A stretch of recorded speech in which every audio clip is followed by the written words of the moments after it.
They said the river carried both blessings and curses. Some went there and returned with baskets of fish, while others went and came back with nothing but tears.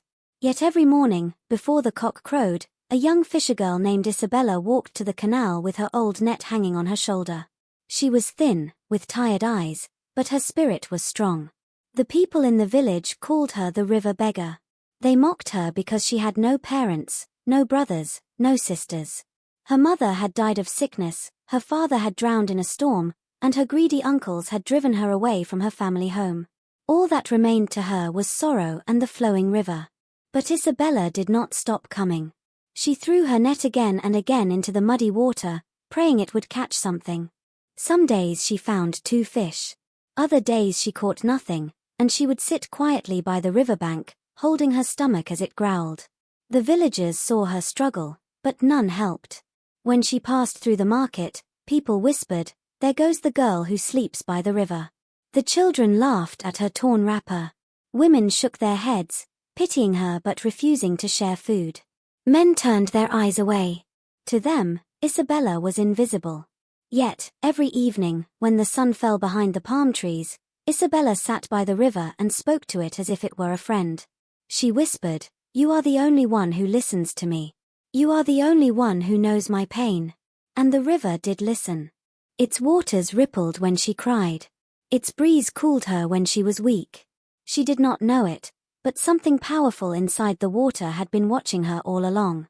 One day, after a long, hungry evening, she would discover a secret by the river that would change her life forever. One evening, Isabella's net came back empty again. Not even a tiny fish. Her arms were weak, her stomach was hollow, and her eyes were heavy from hunger. She dragged her feet along the riverbank, wondering where she would sleep that night. The villagers had refused her again.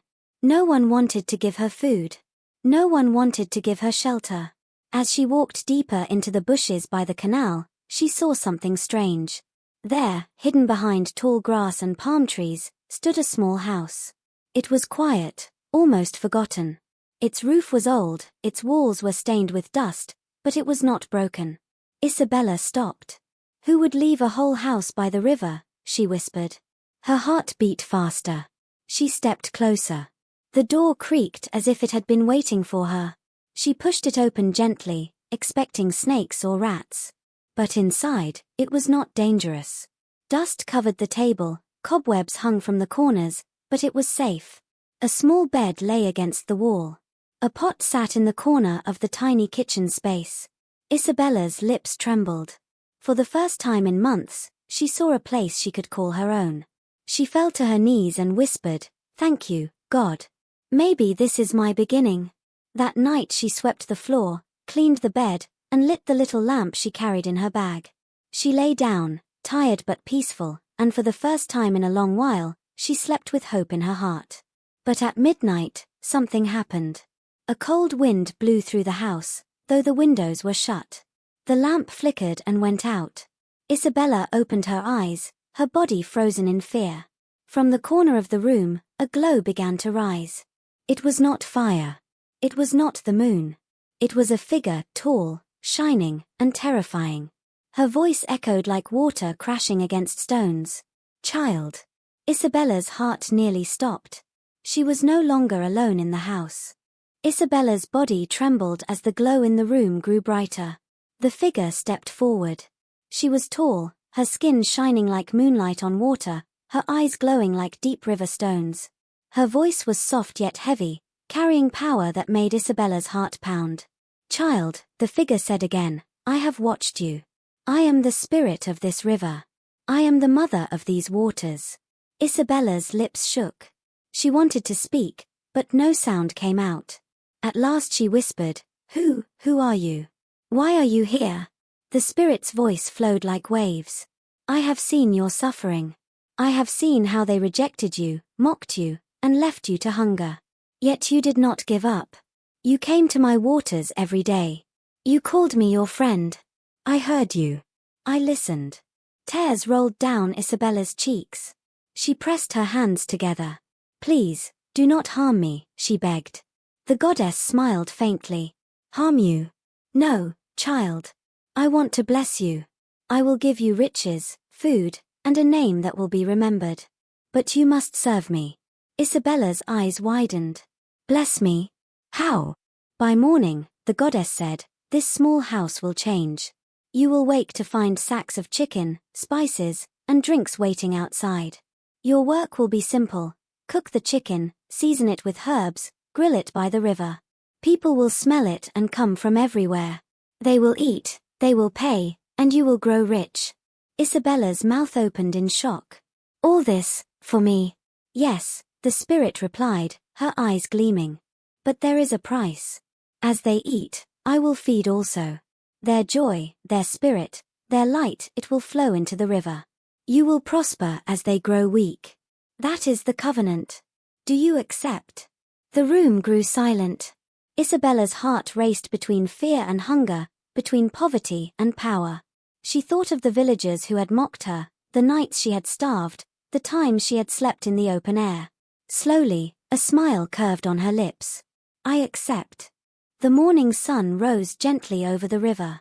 Isabella opened her eyes, expecting to see the same broken little house. But she gasped. The room had changed overnight. The walls were clean, the floor polished, and the air smelled of new life. She rushed outside and froze. There, beside the riverbank, stood a shiny iron grill, black and strong, glowing with steady coals. Around it were sacks filled with plump, fresh chicken.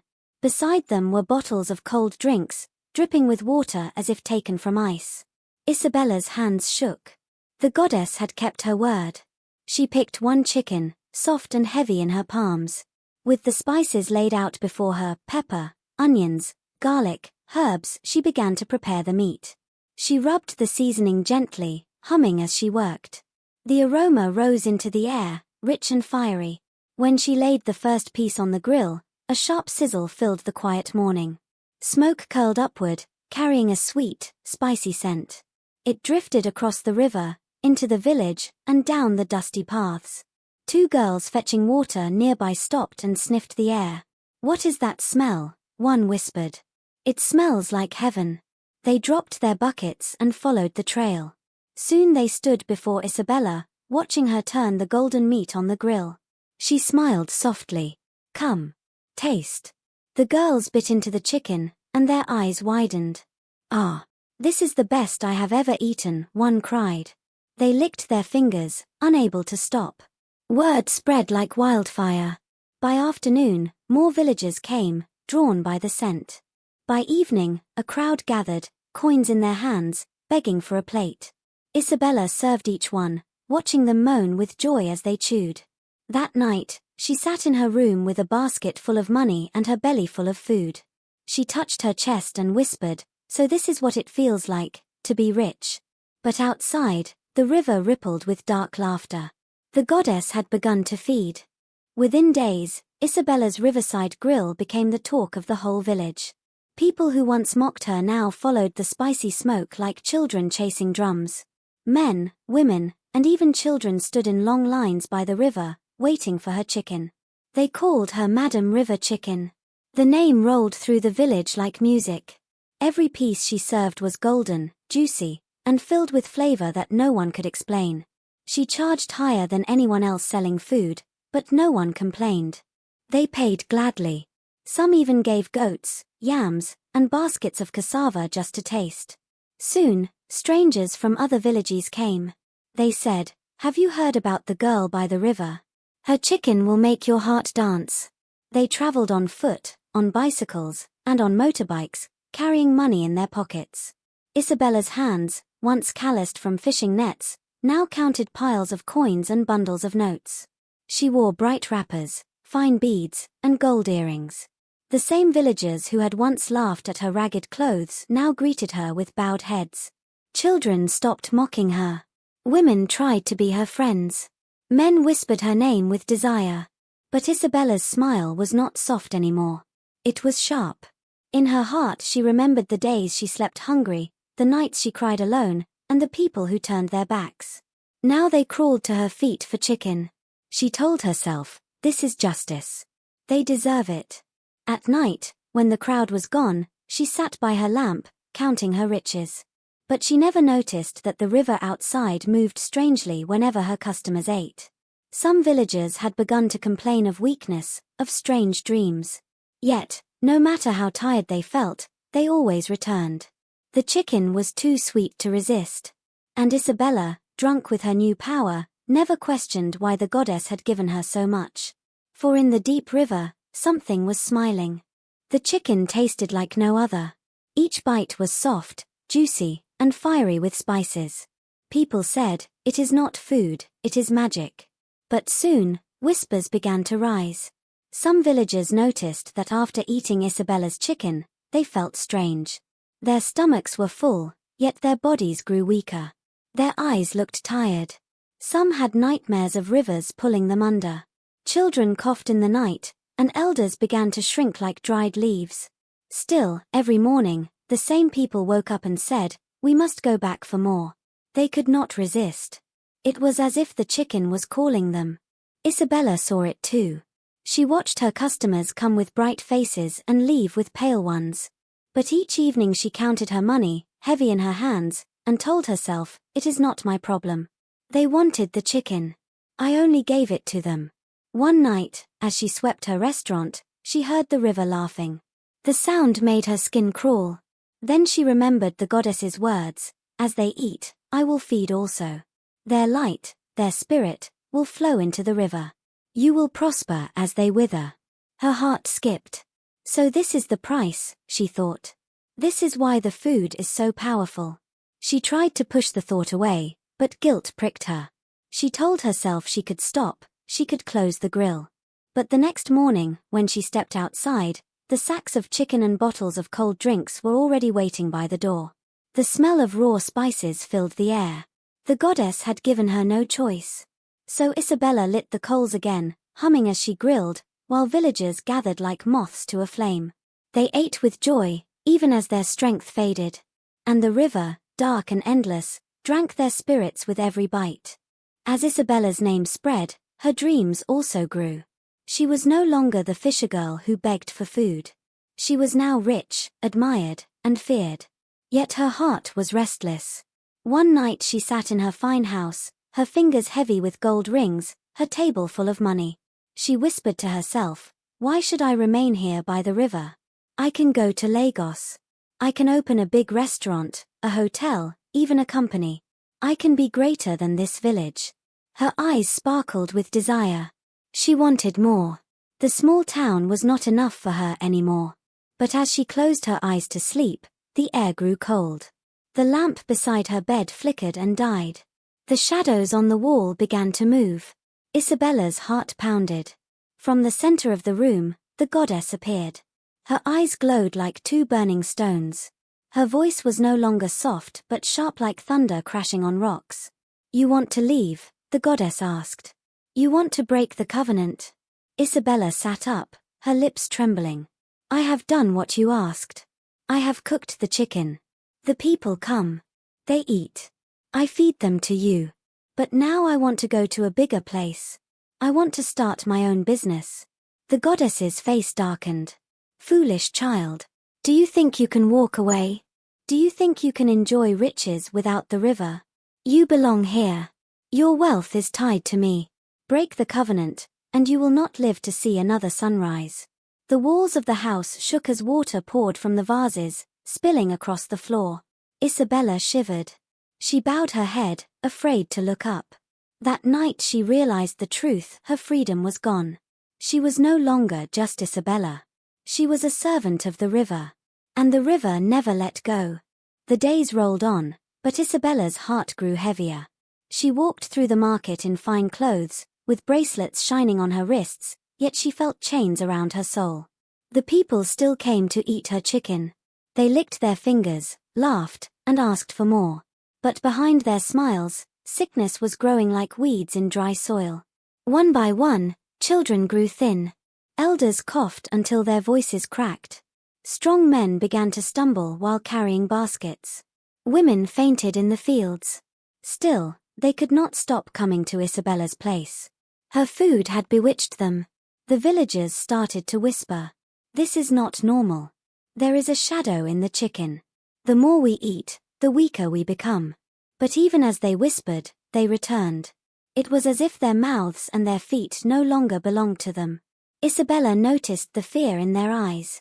She saw mothers dragging children to her table with trembling hands. She saw men eating even while sweat of sickness dripped from their foreheads. And each time, the goddess's laughter echoed faintly in the hiss of the river. At night Isabella could not sleep. She heard voices outside her window. They called her name in soft, broken tones. Isabella, Isabella, but when she opened the door, there was no one there, only the moonlight shining on the wet sand. Her dreams grew darker. She saw herself walking into the river, carrying trays of chicken.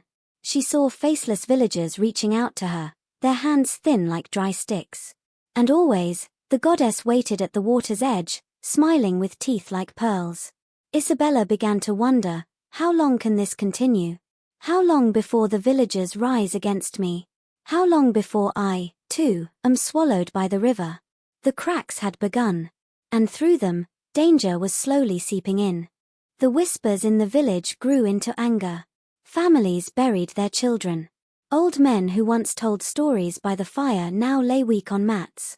The people looked at Isabella's grand house and their hearts filled with bitterness. One evening, the elders gathered under the big baobab tree. The oldest elder, with a voice heavy like a drum, said, "This curse comes from her chicken. Our children die while she grows rich. We must face her." The next morning, the whole village walked to Isabella's house. Men carried sticks. Women carried stones. Children, though sick, followed with hollow eyes. They shouted her name. Isabella stepped out, dressed in bright clothes, gold on her arms. But her face was pale. She saw their anger and fear struck her heart like a knife. "Why do you come with stones?" she asked. The oldest elder raised his hand. "Your food kills us. You have sold us to the river goddess. Tell us the truth, Isabella." The crowd roared, "Truth, truth." Isabella trembled. She tried to lie, but her tongue felt heavy. Suddenly the sky darkened, though the sun had been bright. A wind blew across the village. The ground shook, and the river roared louder than ever. Then, before all eyes, the goddess rose from the river. Her body was tall, her hair flowed like water, and her eyes burned with fire. She pointed at Isabella. "This one is mine," the goddess thundered. "She made a covenant with me. She fed me your souls. She belongs to the river." The villagers fell to their knees in fear. Some cried, some screamed. Isabella dropped her gold bracelets. She begged, "Please, spare me." But the goddess's hand stretched like a wave. Water rushed from the river, twisting like a serpent. It wrapped around Isabella and pulled her screaming into the flood. The people watched as she disappeared beneath the waters. The river grew calm again. The sky cleared. The sickness began to fade from the village. Slowly, day by day, the people grew strong again. From that time, no one cooked chicken near the river. No one made secret pacts in the night. Parents told their children, "Greed can feed you for a while, but in the end, it feeds only the river." And when the moon shone on the riverbank, villagers sometimes claimed they heard faint cries, as if Isabella's voice still echoed beneath the water, forever bound to the goddess she had served. When you hear the river at night, do not forget, the goddess always watches, and she takes what is owed. So walk with truth. Share with others. Do not sell your people for a handful of coins. Because, in the end, greed feeds the river but kindness feeds the heart. Droplet Red Heart Hash.